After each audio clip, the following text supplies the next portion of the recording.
Assalamualaikum warahmatullahi wabarakatuh. Kami dari kelompok 12 akan melanjutkan materi untuk bagian deskriptor lebih lanjut. Yang pertama ada regional descriptor. Deskripsi citra memainkan peran penting dalam analisis citra karena memungkinkan kita untuk merepresentasikan karakteristik berbagai region yang dalam citra secara kuantitatif. Regional descriptor adalah fitur yang menggambarkan properti internal suatu region, berbeda dengan boundary descriptor yang berfokus pada bentuk.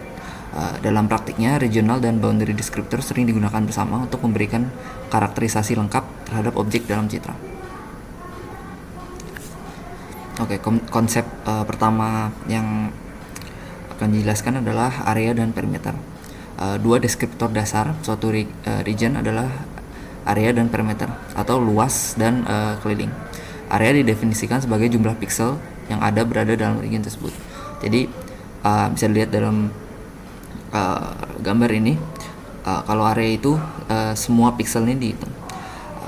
Sedangkan perimeter merujuk pada panjang batas dari region tersebut. Jadi untuk perimeter itu hanya di ujungnya aja.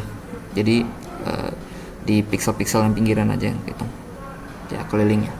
Meskipun deskriptor ini tergolong sederhana, keduanya sangat berguna untuk membandingkan region dengan skala tetap. Namun kekuatan utama mereka muncul saat digunakan dalam ukuran turunan seperti compactness. Nah, compactness adalah besaran tanpa dimensi yang menggabungkan area dan perimeter untuk menggambarkan seberapa padat suatu regionnya. Didefinisikan rumusnya itu perimeter kuadrat dibagi dengan area.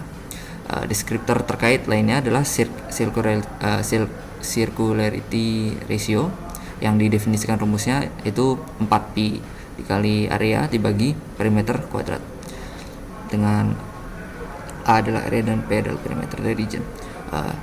Jika nilai RC itu 1, maka disebut perfect circle yang merupakan bentuk paling kompak. Ukuran ini tidak terpengaruh oleh skala dan rotasi, sehingga menjadi deskriptor yang andal dalam image analysis. Kemudian selain kedua deskriptor ini, ada mean intensity atau nilai pixel rata-rata, ada median intensity atau nilai tengah saat pixel diurutkan, ada minimum dan maximum intensity atau pixel tergelap dan terang. Jumlah pixel di atas dan di bawah mean deskriptor sederhananya ini dapat mengungkapkan informasi penting tentang brightness dan kontras dalam suatu region. Kemudian ada topological descriptor. Topological descriptor menangkap properti suatu region yang tetap konstan meskipun mengalami deformation seperti stretching atau bending, selama tidak terjadi tearing atau joining. Deskriptor ini tidak bergantung pada distance dan sangat berguna untuk global description suatu region.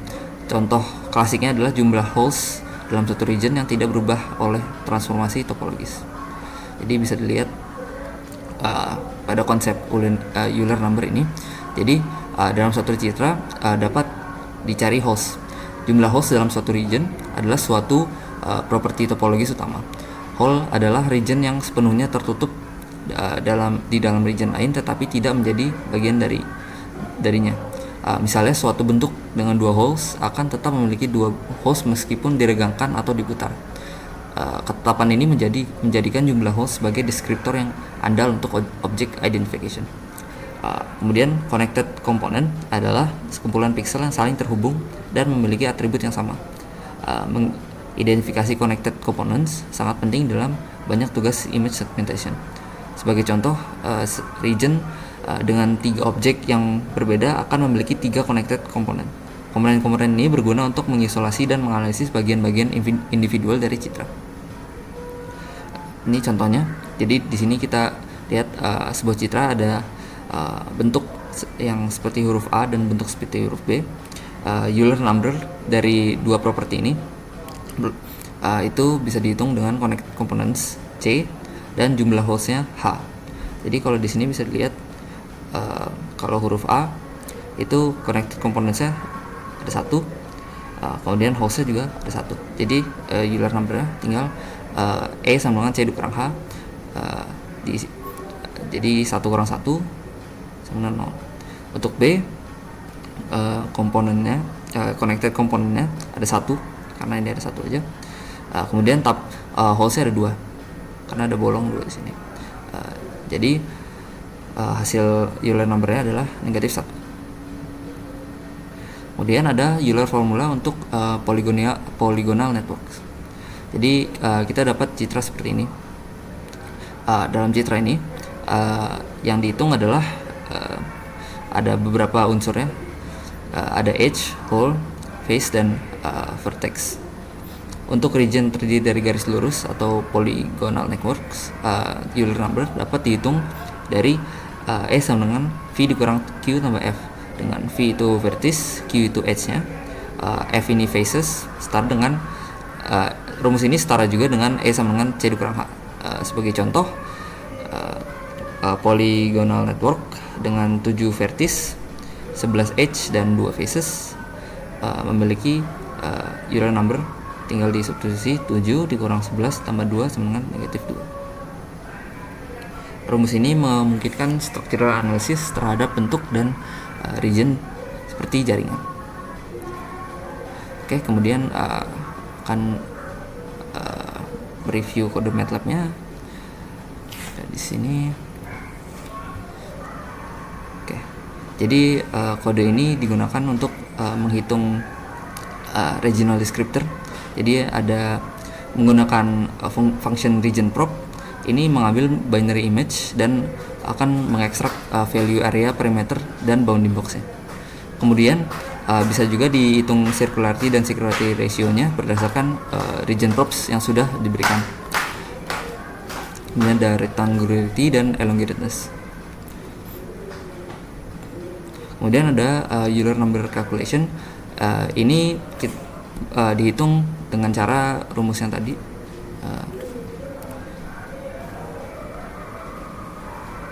Rumus bagian ini Euler number yang menggunakan rumusnya E sama dengan C dikurang H, connected components dikurang jumlah holes. Jadi di dalam kodenya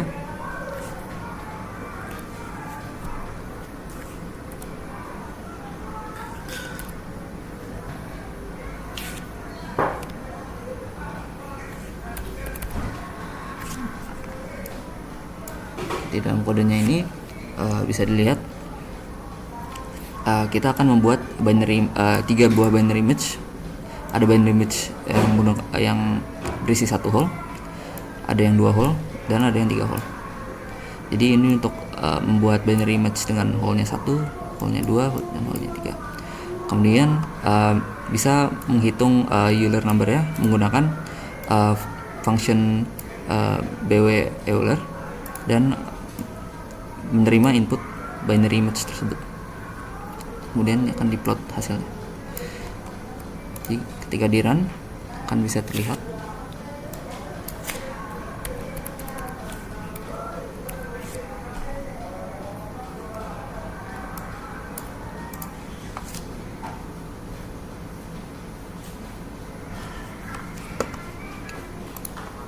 di binary image dengan region property-nya.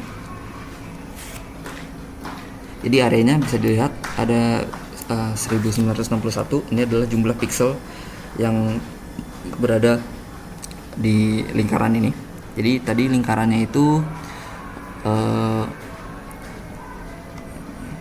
resolusinya ada 100 kali 100. Jadi totalnya ada 10.000 pixel dan ada 1961 pixel yang di tengah ini yang membentuk sebuah lingkaran. Perimeternya ada 155,48 pixel. Kemudian compactness-nya compactness circularity yang sudah menggunakan rumus yang tadi. Rumusnya 4pi kali A dibagi perimeter kuadrat. Oke. 4pi kali A bagi perimeter kuadrat. Kemudian ada juga rectangularity-nya juga bisa dihitung dengan bounding box area dan juga elongated juga bisa dihitung. Kemudian untuk bagian topologi deskriptor, kita bisa menghitung Euler-nya. Jadi untuk satu hole Euler-nya ada 0 karena jumlah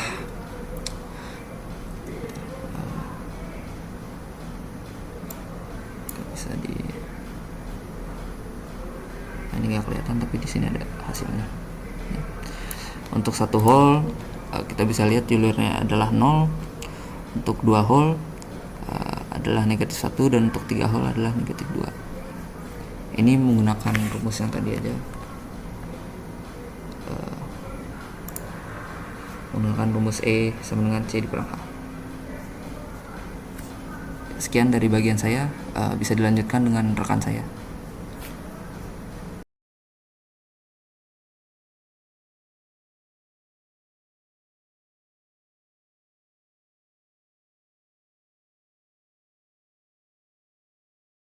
Selanjutnya kita akan membahas mengenai moments invariance, di mana definisi dari moments itu sendiri dalam suatu image adalah cara untuk merepresentasikan bentuk dan karakteristik objek dalam gambar secara matematis, di mana moments ini dihitung berdasarkan nilai intensitas pixel di dalam wilayah atau area objek. Dan momen invariance itu sendiri adalah jenis momen 2D dengan orde P tambah Q untuk gambar digital FXY dengan ukuran M kali N, yang direpresentasikan dengan rumus ini, di mana nilai P sama Q merupakan nilai dari bilangan bulat non-negatif. Dan di rumus ini juga ada kaitannya dengan M00 dan M10, M01. Pertama adalah ini secara statistik menggambarkan distribusi dari intensitas pixel, di mana M00 itu adalah jumlah dari semua nilai pixel yang kita bisa analogikan sebagai total massa atau area objek pada image biner. Di mana di image biner ini kan 1, 0, jadi kita melihat ada suatu area di mana ada intensitas tinggi pada nilai yang mendekati 1, itu kita bisa katakan ada suatu bentuk atau suatu area objek, sehingga kita bisa menentukan itu adalah objek. Sehingga moments dari invariance ini adalah fondasi untuk mendapatkan fitur invarian pada suatu transformasi, translation, skala, sama rotation, di mana fitur momen invariance ini itu adalah fitur yang tidak berubah di bawah transformasi tertentu, yaitu yang disebutkan sebelumnya, dan dipakai karena tidak berubah ini bisa dipakai untuk shape recognition, object classification, dan pattern recognition task. Dan koordinat dari centroid atau pusat massa ini kita bisa gambarkan sebagai M10 per M00 dan M01 per M00, yaitu M10 adalah arah yang selaras dengan sumbu X, dan M01 adalah arah yang mengarah bersamaan dengan sumbu Y, dan itu diperkan dengan massa objeknya. Sehingga kita bisa katakan koordinat tersebut adalah koordinat dari pusat massa atau centroid. Di dalam momen invarian ada 2 jenis utama, yaitu yang pertama adalah translation invariance atau kita katakan dengan central moments, sama yang kedua adalah normalized moments atau scale invariance. Untuk central moments itu adalah momen yang digambarkan dengan mu pq. Nilai mu pq ini tidak terpengaruh oleh posisi objek, jadi shifting dari titik origin ke centroid, jadi titik yang baru X yang ini, yang titik centroid yang ini, sama ya ini walaupun kita geser itu tidak memengaruhi dari nilai dari mu pq ini. Sehingga kita bisa katakan translation, yang artinya transformasi translasi ini kan menggeser suatu objek. Nah, nilai dari momen ini tidak akan berubah walaupun objek ini digeser ke kanan atau ke kiri. Karena gimana caranya itu adalah misalkan dalam satu foto ini ada cangkir, kemudian keberadaan adanya cangkir ini biasanya kita hitung dari berapa jarak dari sebelah dari ujung kirinya si image ini sama bawahnya image ini misalnya. Namun kalau misalnya objek ini digeser, cangkir ini digeser, maka nilai dari momen ini juga akan berubah, yaitu raw momennya. Nah, dengan kita meng-apply central moments, itu kita taruh central moments di titik tengah, titik masa centroidnya si cangkir, yang bisa kita analogikan sebagai address dari cangkir ini, di mana address ini akan ikut bergerak ketika cangkir itu bergerak, sehingga kita tidak akan kehilangan centroid tersebut, sehingga kita masih bisa mengenali objek, oh ini adalah cangkir walaupun kita geser ke kanan atau ke kiri. Nah, hal ini dikarenakan misalnya dengan adanya momen ini, misalnya kita jarak dari pegangan cangkir ini, handle-nya, ke centroid itu secara relatif tidak berubah, sehingga kita katakan nilai intensitas pixel ini masih bisa mengenali momen objek tersebut adalah cangkir yang sebelumnya ada di titik misalnya 10 cm di sebelah kiri, kemudian pas digeser ke kanan itu tetap sama, masih bisa mengenali itu adalah cangkir. Kemudian untuk normalize moments atau scale invariance itu melakukan normalisasi dengan nilai mu pangkat gamma 00 untuk mengeliminasi size dependence. Jadi suatu image, ada image cangkir lagi, kalau misalnya ini original image-nya, kemudian kita kecilkan atau kemudian kita besarkan, itu pasti jarak ini akan berubah. Itu central moments ya, karena jarak centroid yang di sini pasti, yang di gambar yang lebih besar pasti secara centroid yang di image yang dikecilkan itu berbeda. Namun kalau kita dinormalisasikan, maka akan mendapatkan nilai berikut, di mana momen ini penting untuk memastikan momen tersebanding di seluruh versi skala dari bentuk yang sama, sehingga kita meng-cancel efek dari translasi sama scale dari suatu image. Dan nilai gamma ini menyesuaikan dengan order moment, di mana ordernya adalah misalnya untuk P tambah Q, yaitu nilai P tambah Q-nya 2, maka nilai gammanya harus lebih tinggi, jadi 2, untuk mengenali skala objek dalam bentuk skala apapun. Sehingga untuk kondisi ini nilai momen sentralnya mungkin berbeda, namun momen normalisasinya akan sama.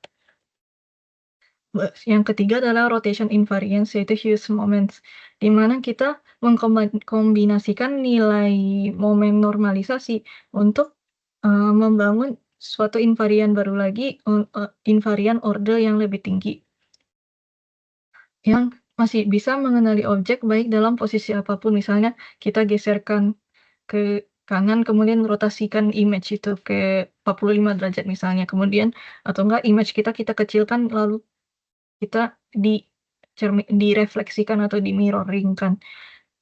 Apakah tujuan dari Hughes moment ini dalam bentuk invarian dengan order yang lebih tinggi ini masih bisa mengenali objek itu adalah objek yang sama seperti yang posisi semula di original image-nya. Nah, Hughes moment ini ada 7 invarian, turunan invarian, dari invarian 4 sampai 7 termasuk ke invarian yang kompleks. Dan 7 invarian ini secara teoritis bekerja pada objek besar atau kecil dan kiri dan kanan. Ini adalah contoh teoritisnya yang diambil dari buku Gonzalez, di mana saat kita menggunakan momen invarian yang pertama, V pertama, original image-nya misalnya titiknya sekian 2,8. Kemudian kita translasikan, kemudian kita kecilkan jadi 50% image-nya, sama di-mirror-kan itu hampirnya nilainya sama. Dan kita perhatikan di hampir semua V ini, dia paling sensitif pada saat di-mirror-kan. Di-mirror-kan sama rotasi 90 derajat, di mana nilai dari invariance ini, V ini nilainya sama dengan original image terutama. Ini penjelasan lebih lengkapnya mengenai Hughes moment, di mana tujuan dari diciptakannya rumus Hughes moment ini untuk mengidentifikasi bentuk suatu objek tanpa menghiraukan rotasi, yang ditambahkan dengan transformasi lain seperti skala atau posisinya berubah seperti translasi. Jadi V pertama misalnya pada invarian pertama kita adalah penambahan dari normalisasi yang bisa disebut sebagai size atau spread descriptor. Terus untuk V yang kedua untuk kondisi simetri dan keadaan elongasi atau pemanjangan. Yang ketiga adalah untuk skewness atau simetri, yang keempat shape complexity. Kemudian 5, 6, 7 itu untuk yang lebih kompleks lagi, yaitu ada misalnya deformation atau rotasi yang tidak simetris. Kemudian yang keenam juga ada asimetri dan ada kurvatur di bawah perubahan yang lain. Kemudian yang ketujuh adalah sensitif terhadap mirroring atau refleksi. Dan untuk mengapply rotation invariance ini harus dipastikan sudah berasal dari momen yang sudah dinormalisasikan. Dan invariance ini juga tidak berubah oleh efek rotasi atau skala atau translation. Kemudian sehingga Hughes moment ini masih digunakan sampai sekarang untuk pencitraan medis atau pelacakan objek. Ini adalah contoh MATLAB yang dilakukan di mana kode ini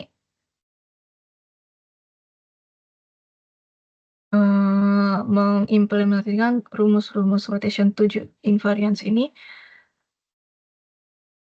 yang digabungkan dalam satu fungsi namanya infmoments yang di-apply pada image transformasi yang sebelumnya sudah dinormalisasikan momennya dan menghasilkan ini misalnya image nanas yang di biner di-gray-kan itu saat di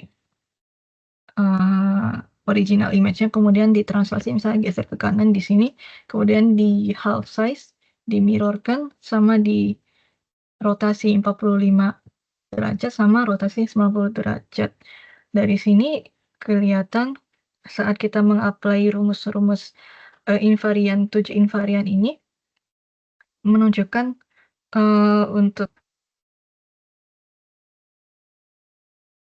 untuk mirroring sama rotation 90 ini yang paling sensitif pada semua invarian. Jadi Hughes moment ini pada case study ini sesuai bisa mengenali objek dengan nilai yang benar-benar tepat dan konsisten, terutama pada mirroring sama rotation 90 derajat. Dan untuk nilai-nilai yang berbeda seperti pada di V2 ada half size-nya jadi berbeda 0,0214 sedangkan originalnya 0,0206. Itu dikarenakan kemungkinan adanya interpolation artifacts sehingga ada sedikit error pada di case nyatanya.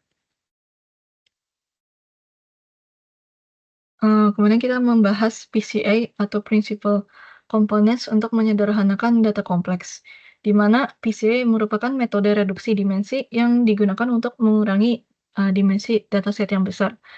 Caranya dengan mentransformasikan variabel set yang besar menjadi yang lebih kecil, yang namun masih mengandung sebagian besar informasi yang relevan pada dataset tersebut. di mana PCA ini akan menemukan arah yang paling penting atau yang disebut komponen utama, komponen analisis dalam data tersebut. Dan PCA juga mengurangi dimensi sekaligus mempertahankan informasi yang maksimal.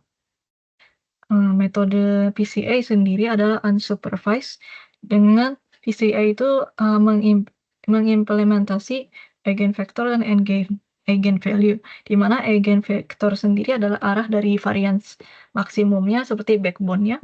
Kemudian untuk eigenvalue-nya adalah kepentingan dari setiap arah tersebut. Jadi semakin besar nilai eigenvalue, maka dianggap komponen tersebut lebih penting.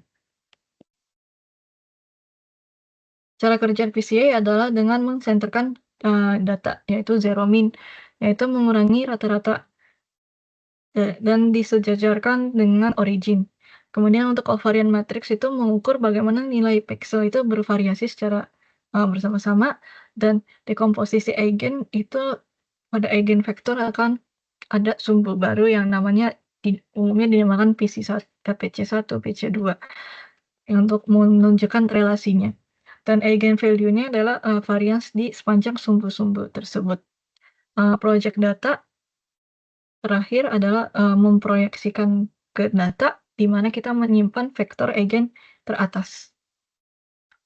Dan yang tidak penting itu, yang nilai eigenvektor yang teratas itu berguna untuk mengurangi dimensi. Flow contohnya adalah misalnya kita awalnya kita memiliki data dengan 100 dimensi, kemudian kita PCA-kan dengan mempertahankan 95% varians untuk mempertahankan informasi yang maksimal, itu bisa menjadi 5 dimensi misalnya. Contoh dari PCA pada image adalah untuk eigenfence.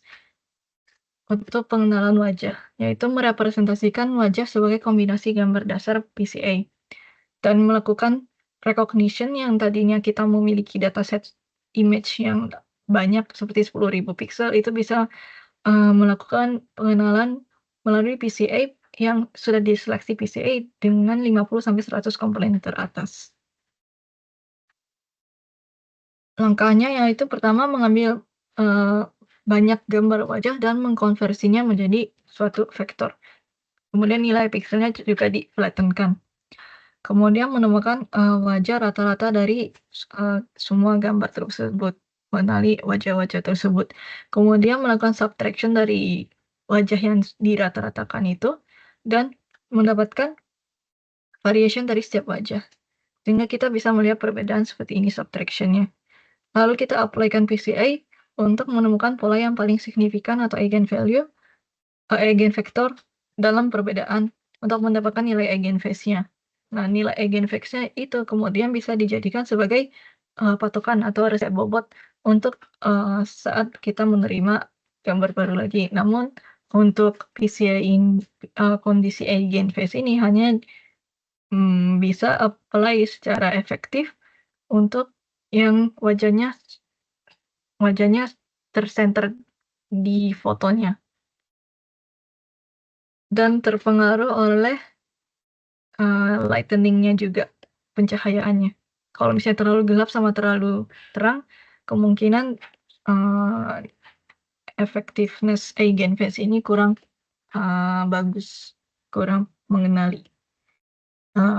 Pros dan cons PCA secara garis besar adalah untuk mengurangi noise dengan mengabaikan varians yang kecil, kemudian meningkatkan efisiensi, di mana data yang lebih kecil akan bisa mengkomputasi lebih cepat, dan dapat digunakan juga untuk semua data yang terstruktur seperti gambar, model 3D, dan lain-lain. Dan untuk cons-nya itu hanya efektif untuk kondisi linear, hubungan linear, dan tidak efektif untuk hubungan non-linear yang kompleks. Dan secara interpretabilitas juga karena dasarnya adalah nilai eigen, maka eigenvektor dan eigenvalue, maka interpretabilitas ini bersifat matematis dan bukan secara intuitif.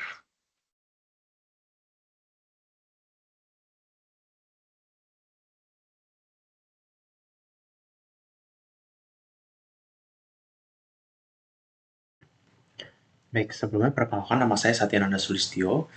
Di sini saya akan membahas terkait region description untuk mendeskripsikan tekstur, lalu dilanjuti dengan relational description. Pertama kita masuk terlebih dahulu ke terkait dengan tekstur, mendeskripsikan tekstur pada region. Jadi teknik ini tuh dilakukan untuk mengukur konten tekstur dari suatu region secara kuantitatif. Umumnya tekstur ini meliputi kehalusan tekstur, kekasaran, dan juga regularitasnya. Di sini ada tiga teknik, yaitu ada statistik, struktural, dan spektral. Untuk pendekatan statistik, ini menggambarkan karakteristik tekstur seperti seberapa halus, seberapa kasar, sedikit kasar, dan lainnya. Sedangkan di pendekatan struktural, ini menggambarkan karakteristik tekstur dengan memperhatikan susunan primitif citra. Nanti kita akan melihat hubungan aturan yang dapat dibentuk dari pola-pola dari suatu citra. Lalu ada pendekatan spektral, ini adalah mendeteksi periode global dari citra untuk mengidentifikasi puncak berenergi tinggi dan sempit pada Fourier spectrum. Langsung saja kita masuk ke pendekatan statistik. Jadi di sini ada beberapa metrik yang kita gunakan untuk menghitung intensitas dari suatu histogram suatu citra. Dan sebagian besar rumus yang kita gunakan ini berdasarkan rumus momen statistik atau mu ya, kita gunakan di sini. Ada mu n, tapi di sini yang kita gunakan mungkin sebagian besar seperti standar deviasi itu menggunakan mu 2, dan momen ketiga kita gunakan mu 3. Tapi secara kurang lebih rumus momen itu seperti ini. Mu n penjumlahan i sama dengan 0, L sampai L minus 1, ZI, ini untuk pixelnya, dikurangi dengan M, dipangkatkan dengan momen n tersebut. Misalkan momen ketiga berarti dipangkatkan dengan 3. Lalu dikalikan dengan probabilitas P dari suatu ZI. Ya, rumusnya nanti akan disampaikan juga setelah ini. Tapi ini adalah metrik-metrik yang digunakan. Di sini kita bisa lihat bahwa nilai mean atau rata-rata itu menggambarkan rata-rata intensitas, bukan tekstur.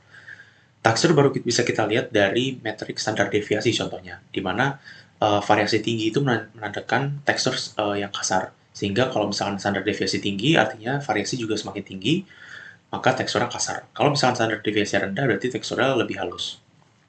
Lalu kita juga menggunakan regularitas atau R. Di sini ternormalisasi. Sebenarnya ini menunjukkan angka standar deviasi, tapi dinormalisasi angkanya dari 0 sampai 1. Di sini menunjukkan relativitas yang sama seperti standar deviasi. Jadi kalau semakin besar R, itu dia semakin kasar, semakin kecil R, semakin halus. Lalu momen ketiga kita gunakan, ini menunjukkan derajat simetris atau skew dari histogram citra. Apabila dia itu condong ke negatif atau ke gelap dari rata-rata dari min, atau ke kanan, positif terang.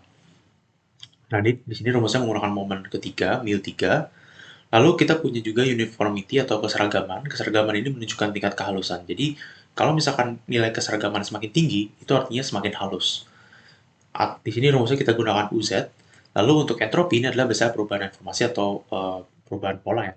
Jadi kalau misalkan semakin tinggi entropi, itu artinya semakin kasar. Jadi ini adalah kebalikannya dari keseragaman. Rumusnya adalah EZ di sebelah kanan ini. Ini sama seperti kita menghitung rumus error. Nah selanjutnya, metrik-metrik tadi itu tidak membawa informasi posisi relatif antara satu pixel dan pixel yang lain. Padahal kalau kita ingin menggambarkan suatu region, kita membutuhkan informasi posisi relatif antara satu pixel dan pixel lain tersebut. Nah, disinilah digunakan konsep matrix co-occurrence yang dibentuk dengan mekanisme seperti yang terlihat pada gambar ini. Nah, di sini ada dua metrik utama untuk menentukan co-occurrence matrix, yaitu Q, di mana Q ini adalah relasi atau hubungan antara satu pixel dengan pixel lainnya, dan L itu adalah ukuran dari tingkat intensitas maksimal. Jadi, berapa intensitas maksimal yang didukung oleh si matriks tersebut. Kalau misalkan di sini digunakan 8, artinya dia ukuran co-occurrence matriksnya akan seukuran 8 kali 8 atau 256. Sorry, atau 64. Nah, di sini cara kerjanya sebenarnya sederhana. Jadi, kalau misalkan relationship-nya Q itu adalah satu pixel tepat di sebelah kanan, artinya kita melihat di sini di co-occurrence matrix untuk pixel 1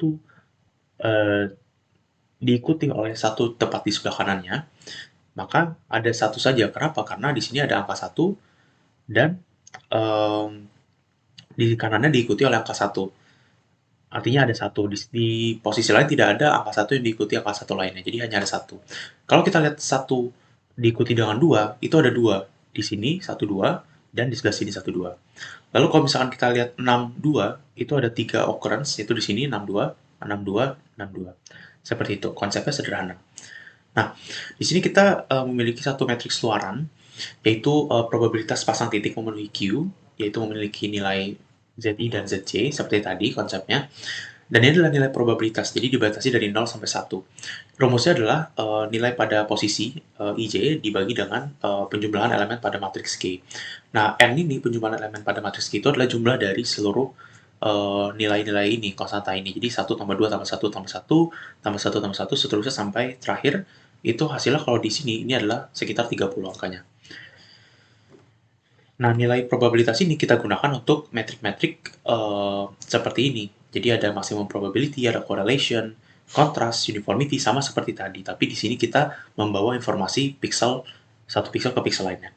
Nah, sebagai catatan, nilai Q tadi ini tidak selalu satu pixel tepat di sebelah kanan. Itu relationship-nya bebas. Bisa saja satu pixel di atas, di bawah, di kiri, atau mungkin dua di sebelah kanan, atau seterusnya. Jadi, Q ini nilainya menyesuaikan kondisi atau region yang ingin kita tangkap.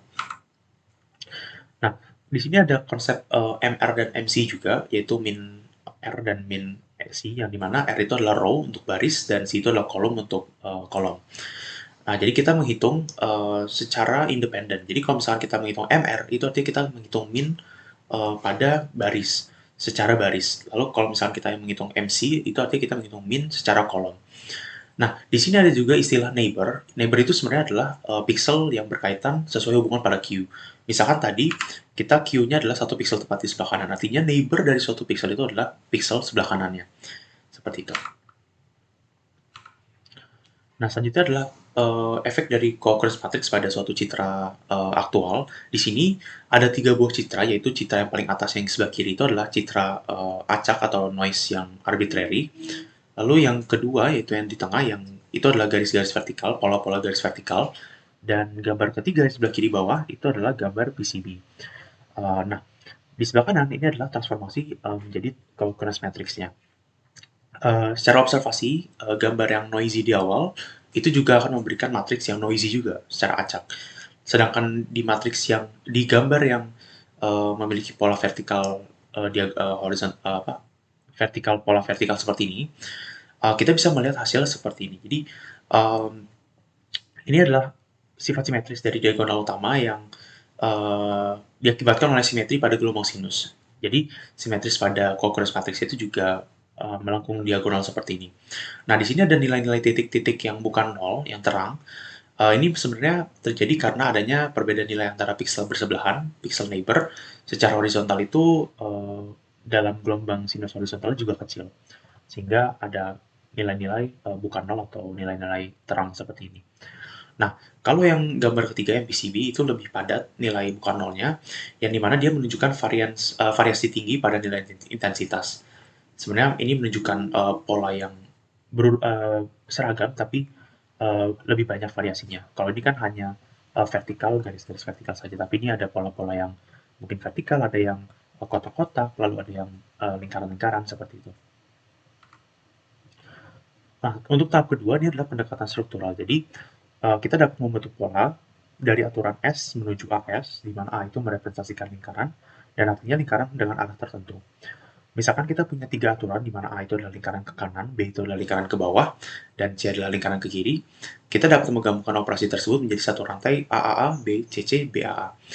Yang dimana rantai urutan ini tuh membentuk matriks lingkaran 3x3. Di sini adalah contohnya, jadi kita pertama lingkaran ke kanan, yaitu A membentuk lingkaran pola pertama, lingkaran pertama ini. Lalu A kedua ini membentuk lingkaran di sebelah kanannya. A ketiga membentuk lingkaran di sebelah kanan lagi. Lalu ada B ini adalah lingkaran ke bawah, kita membentuk lingkaran ke bawah.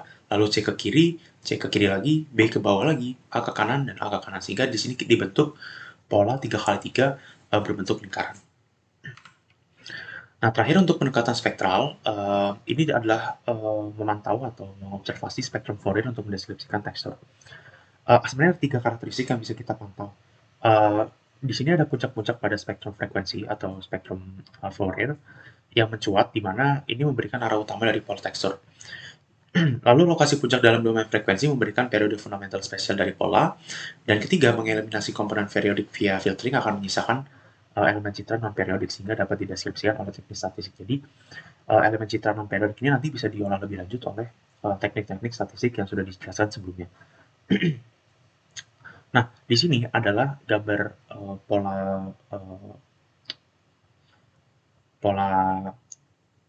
pola seperti ini yang ada yang acak, stick yang acak, tapi ada juga stick yang secara vertikal dijajarkan. Nah, untuk yang acak, sebenarnya kita bisa melihat bahwa garis-garis vertikal ini tuh menunjukkan bentuk stick yang vertikal, tapi di tengah ini kita bisa lihat ada konsentrasi atau ada semacam percikan ya, yang sedikit acak ini sebenarnya menunjukkan posisi acak dari stick ini juga. Seperti kita bisa lihat, dia saling tumpang tindih arahnya ke segala arah. Sedangkan di sini kita bisa lihat bahwa di tengahnya itu ada konsentrasi padat frekuensi puncak yang vertikal juga, itu menunjukkan bahwa dominannya pola dari gambar citra awal itu adalah pola-pola vertikal dari stick-stick ini. Terakhir kita masuk ke deskriptor relasional.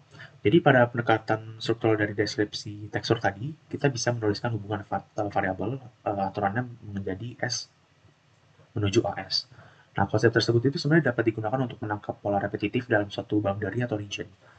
Atau dalam konteks ini kita dapat memanfaatkannya dalam konteks deskriptor relasional. Nah, deskripsi berbasis string itu dapat digambarkan melalui koneksi head to tail, akan tetapi tidak selamanya region yang sama akan selalu mirip atau berdekatan. Oleh karena itu digunakan deskriptor berbasis tree. Nah, ini adalah contoh relationship tree di dalam yang dibentuk dari region composite sebelah kiri. Jadi, dari region composite sebelah kiri ini, kita mulai dari region paling luar, atau root-nya dari tree kita, yaitu ditandai dengan dolar, dan node-node yang berhubungan dengan si root ini adalah node-node yang di dalamnya. Ini hubungannya di dalam. Sebenarnya hubungannya bisa bebas sih, tidak selalu di dalam, tapi ini contohnya di dalam. Jadi kita bisa lihat A itu di dalam dolar, di dalam root node, jadi kita sambungkan A ke root node. Lalu C itu juga di root node, dia sama tingkatannya dengan A, dan di dalam A itu ada B, jadi kita sambungkan A dengan B. Dan seterusnya untuk D, E, dan F. Nah, mungkin sekian dari penjelasan teori dari kelompok kami. Saya akan mengakhirinya dengan demonstrasi kode deskriptor relasional. Jadi di sini saya sudah menyiapkan kode untuk mendeskripsikan, untuk menggambarkan atau mengilustrasikan bagaimana relational descriptor itu bekerja. Jadi kita langsung masuk saja.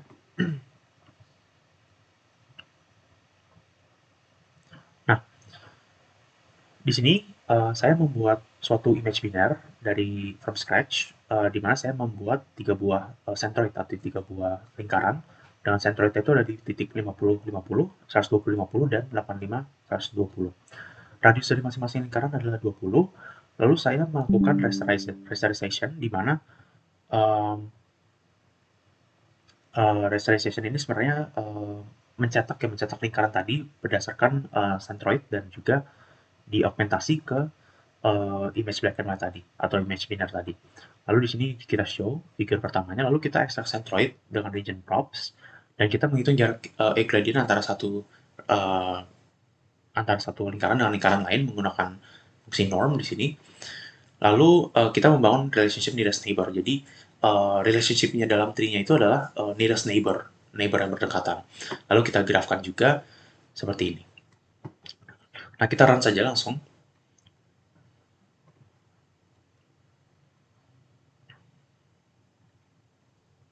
Oke, jadi ini adalah gambar biner yang kita sintetiskan.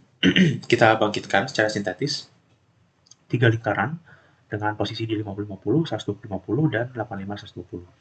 Radiusnya masing-masing 20, sehingga semuanya uniform. Dan untuk hasil relationship nearest neighbor-nya itu seperti ini. Jadi ini adalah yang di titik 50-50, dan kita bisa lihat ada hubungan ke yang di titik 120-50, dan sebaliknya, dan juga ada hubungan dari 80-120 ke 50-50. Nah, ini sebenarnya menunjukkan hubungan tree ya, di mana masing-masing node ini menunjukkan region 1, 2, dan 3, dan kita bisa lihat bahwa ada region 1, 2 di sini yang saling berkaitan, panahnya mengarah satu sama lain, yang sebenarnya ini menunjukkan region yang mungkin memiliki kemiripan yang sama. Nah, mungkin sekian dari kelompok kami. Apabila ada kekurangan, mohon maaf dan terima kasih.